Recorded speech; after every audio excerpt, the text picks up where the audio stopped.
ഇപ്പോൾ ലോഡ്ജുകൾ കേന്ദ്രീകരിച്ച് ബീച്ച് കേന്ദ്രീകരിച്ച് സാധ്യമാകുന്ന സ്ഥലത്തൊക്കെ തെരച്ചിൽ നടത്തുക എന്നൊരു സ്ട്രാറ്റജിയിലേക്ക് പോലീസ് പോകുന്നുണ്ട്.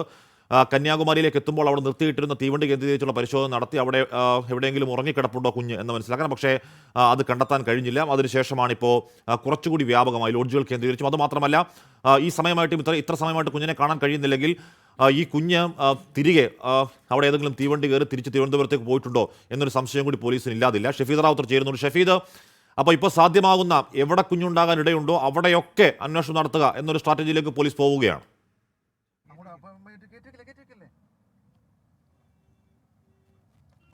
ഹഷ്മി, വളരെ നിർണായകമായ ഒരു നീക്കത്തിലേക്ക് ഇപ്പോൾ കേരള പോലീസ് കടക്കുകയാണ്. അതായത് ഈ കന്യാകുമാരിയിലെ ഗവൺമെൻറ് ഹോസ്പിറ്റൽ, അത് നമ്മുടെ ഈ റെയിൽവേ സ്റ്റേഷന് തൊട്ട് സമീപത്ത് തന്നെയാണ്. അവിടേക്ക് ഈ സബ് ഇൻസ്പെക്ടർ നടന്നു പോകുന്നതാണ് നമുക്ക് ആ ദൃശ്യങ്ങളിൽ കാണാൻ സാധിക്കുന്നത്. അവിടെ എന്തെങ്കിലും ഒരു നിർണായകമായിട്ടുള്ള നീക്കം ഉണ്ടോ ഇല്ലയോ എന്നുള്ള കാര്യം നമുക്കറിയില്ല. ഏതായാലും അങ്ങനെ ഒരു നീക്കത്തിലേക്ക് കടക്കുന്നു. റെയിൽവേ സ്റ്റേഷന് തൊട്ട് സമീപത്താണ് ഇതുള്ളത്. അവിടെ ആ ഭാഗത്ത് ഞാൻ മുൻപ് നമ്മൾ സംശയിച്ചതുപോലെ തന്നെ ആ കാറിലുണ്ടായിരുന്നയാൾ ഒരു ഇൻഫോമർ ആയിരുന്നു. അദ്ദേഹം ഒരു ഇൻഫോർമേഷൻ കൈമാറിയതാണ്. അതായത് ഈ കുട്ടിയെ ഈ ഭാഗത്ത് വെച്ച് ആരെങ്കിലും കണ്ടിട്ടുണ്ടോ എന്നുള്ള കാര്യം അതാണ് പ്രധാനമായും പരിശോധിക്കുന്നത് എന്നുള്ളതാണ്. അങ്ങനെ കന്യാകുമാരി റോഡിലേക്ക്,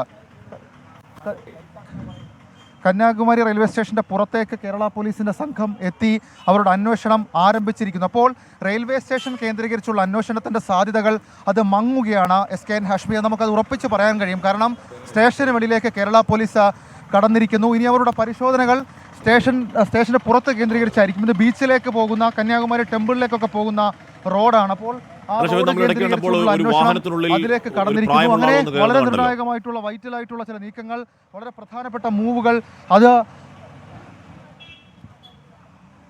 ഷഫീ, നമ്മൾ വണ്ടിയിലേക്ക് താടിയൊക്കെ നിറച്ച കുറച്ച് പ്രായമുള്ള ഒരാൾ വന്ന് കയറുന്നു, പോലീസിനോട് സംസാരിക്കുന്നത് കണ്ടുവല്ലോ. അതിൻ്റെ വല്ല അപ്ഡേറ്റ് ഉണ്ടോ ഷഫീദ്?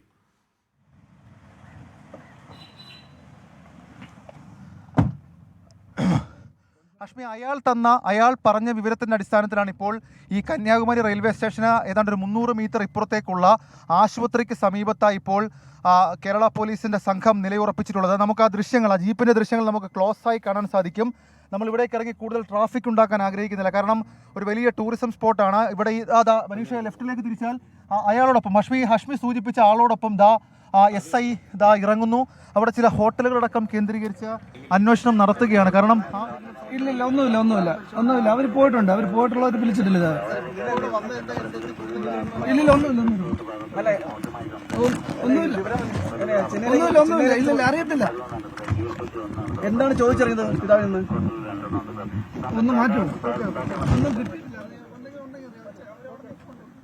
കഴക്കൂട്ടത്ത് കുഞ്ഞിൻ്റെ വീട്ടിൽ, ഈ കുട്ടിയുടെ വീട്ടിലേക്ക് പോലീസ് സംഘം എത്തിയിരുന്നു. അതിൻ്റെ ദൃശ്യങ്ങളാണ് പ്രേക്ഷകർ കണ്ടത്. കുട്ടിയുടെ വീട്ടിലേക്ക് എത്തിയ പോലീസ് സംഘമാണ്. ഇനി എന്തെങ്കിലും വിവരത്തിൻ്റെ അടിസ്ഥാനത്തിൽ എന്തെങ്കിലും സ്ഥിരീകരിക്കാൻ വന്നതാണോ പോലീസ് സംഘമെന്ന് അറിയില്ല. അതായി വീണ്ടും കന്യാകുമാരി നമ്മൾ നേരത്തെ കണ്ടിരുന്നു. ഈ പ്രായമുള്ള ഒരു ഇളം പച്ച ടീഷർട്ട് ഇട്ട ആ മനുഷ്യൻ പോലീസിൻ്റെ വണ്ടിയിൽ കയറുന്നതും അയാളുമായി പോലീസ് സംസാരിക്കുന്നതും നമ്മൾ നേരത്തെ കണ്ടിരുന്നു. അയാൾ നൽകിയ വിവരത്തിൻ്റെ അടിസ്ഥാനത്തിൽ കൂടിയാണെന്ന് തോന്നുന്നു കന്യാകുമാരി ഗവൺമെൻറ് ആശുപത്രി പരിസരത്തേക്ക് പോകുന്നുണ്ട്. എന്താണ് കാര്യം എന്ന കാര്യം നമുക്ക് അല്പസമയത്തിനകം സ്ഥിരീകരിക്കാൻ കഴിയും. അങ്ങനെ പോലീസിന് കിട്ടാവുന്ന വിവരങ്ങൾക്ക് പരമാവധി എവിടെ നിന്നെങ്കിലും ഒരു ഇൻഫർമേഷൻ്റെ തുണ്ട് കിട്ടുന്നുണ്ടോ എന്ന വലിയ സെർച്ചിൽ തന്നെയാണ് കേരള പോലീസ് ഇപ്പോൾ ഉള്ളത്. അതിൻ്റെ ഭാഗമായാണ് അങ്ങനെ ഭാഗമായി കിട്ടിയ അന്വേഷണത്തിലാണ് ആ ചേട്ടൻ, ആ താടി നരച്ച ചേട്ടൻ്റെ ഭാഗത്തുനിന്ന് എന്തോ ഒരു ഇൻഫർമേഷൻ ഉണ്ട്. ആ ഇൻഫർമേഷൻ പ്രകാരമാണ് കന്യാകുമാരി ആശുപത്രി പരിസരത്തേക്ക് പോലീസ് പോകുന്നത് എന്ന് വേണം മനസ്സിലാക്കാൻ. റെയിൽവേ സ്റ്റേഷനിൽ തീവണ്ടികൾ അവിടെ നിർത്തിയിട്ട് തീവണ്ടികളിലൊക്കെ വളരെ വിശദമായ തറവായ പരിശോധന പോലീസ് നടത്തി മണിക്കൂറുകളെടുത്ത് അതിനുശേഷം അതിന് സമീപത്തുള്ള ലോഡ്ജുകൾ കേന്ദ്രീകരിച്ചും ബീച്ച് കേന്ദ്രീകരിച്ചും ഒക്കെയുള്ള വലിയ പരിശോധന നടത്തി. പക്ഷേ അവിടെയൊന്നും ഈ കുഞ്ഞിനെ കണ്ടെത്താൻ കഴിഞ്ഞില്ല.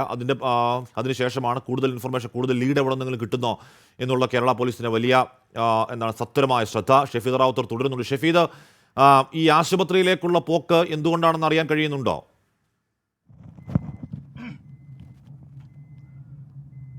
ഹഷ്മി, ആശുപത്രിയിൽ നിന്ന് മാറിയിരിക്കുന്നു. ഇപ്പോൾ ബീച്ച് സൈഡിലേക്ക്, അതായത് കന്യാകുമാരിയിലെ ഏറ്റവും പ്രധാനപ്പെട്ട സ്ഥലമായിട്ടുള്ള ബീച്ച് സൈഡിലേക്ക് കേരള പോലീസിൻ്റെ സംഘം അവർ പോവുകയാണ്. ഒപ്പം നമ്മൾ മുൻപ് കണ്ട ആ ഇൻഫർമേഷൻ കൈമാറാൻ വന്ന ആളുമുണ്ട് എന്നുള്ളതാണ് ഏറ്റവും ശ്രദ്ധേയമായിട്ടുള്ള കാര്യം. അപ്പോൾ തമിഴ്നാട് പോലീസിലെ ആ ഉദ്യോഗസ്ഥൻ നമ്മളോട് ഇതിന് തൊട്ട് മുൻപത്തെ ബൈറ്റിൽ പറഞ്ഞതുപോലെ തന്നെ ഇത് കണ്ട ആളുകളുണ്ട്. അവരെ കേന്ദ്രീകരിച്ച് അന്വേഷണം നടത്തണം, അവരോട് ചോദിച്ചറിയണം, ഈ ഷോപ്പുകളിലടക്കം ചോദിക്കണം. അങ്ങനെ ഒരു നീക്കത്തിലേക്ക് ലെഫ്റ്റിലേക്കും തിരിച്ചു കഴിഞ്ഞാൽ ഈ ലെഫ്റ്റിൽ നമ്മൾ ഈ കന്യാകുമാരിയിലെ പ്രധാനപ്പെട്ട വാണിജ്യ കേന്ദ്രമാണ്. ഇതിന് തൊട്ട് താഴെ ബീച്ചാണ്. ഇപ്പോൾ നമ്മൾ ഏതാണ്ട് ഏതാണ്ട് ബീച്ചിനരികിലേക്ക് എത്തിയിരിക്കുന്നു. ഈ ബീച്ച് സൈഡിലേക്ക് ഈ കുട്ടി പോകാനുള്ള സാധ്യത അതാണ് പോലീസ് ഇപ്പോൾ പരിശോധിക്കുന്നത്. അത് നോക്കിക്കൊണ്ടുള്ളൊരു അന്വേഷണം, അത് മുന്നിൽ കണ്ടുള്ളൊരു അന്വേഷണം ഇപ്പോൾ നടക്കുന്നുണ്ട്. ഹഷ്മി, നിരവധി ആളുകൾ, അതായത് നൂറുകണക്കിനോ ആയിരക്കണക്കിനോ ആളുകൾ വന്നു പോകുന്നൊരു സ്ഥലമാണ് ഈ കന്യാകുമാരി. ഇവിടെ ഈ കുഞ്ഞ് എവിടെ നിൽക്കാൻ, അതല്ലെങ്കിൽ ഈ കുഞ്ഞ് ഭക്ഷണം കഴിച്ചിട്ടുണ്ടോ? ഈ ഇന്നലെയൊക്കെ ഇവിടെ മഴയുണ്ടായിരുന്നു. അപ്പോൾ ആ പ്രതികൂല കാലാവസ്ഥയെ കുഞ്ഞ് എങ്ങനെ അതിജീവിച്ചു എന്നടക്കമുള്ള മുഴുവൻ കാര്യങ്ങളും നമുക്കിനി നോക്കണം. ഈ കുട്ടി ഇവിടെ തന്നെ ഉണ്ട് എന്നുള്ള വിവരം കേന്ദ്രീകരിച്ച് തന്നെയാണ് അന്വേഷണം. അനൗദ്യോഗികമാണ്, പക്ഷെ സ്ഥിരീകരിക്കുന്നില്ല. ഒരു വിവരം കൂടി കൈമാറാം. അതായത് ഇപ്പോൾ ആ പോലീസ് ജീപ്പിലുള്ള ആൾ നൽകിയ ഇൻഫർമേഷൻ അനുസരിച്ച് ഇന്ന് പുലർച്ചെ പോലും ഈ കുട്ടി ഈ ഭാഗത്തുണ്ടായിരുന്നു.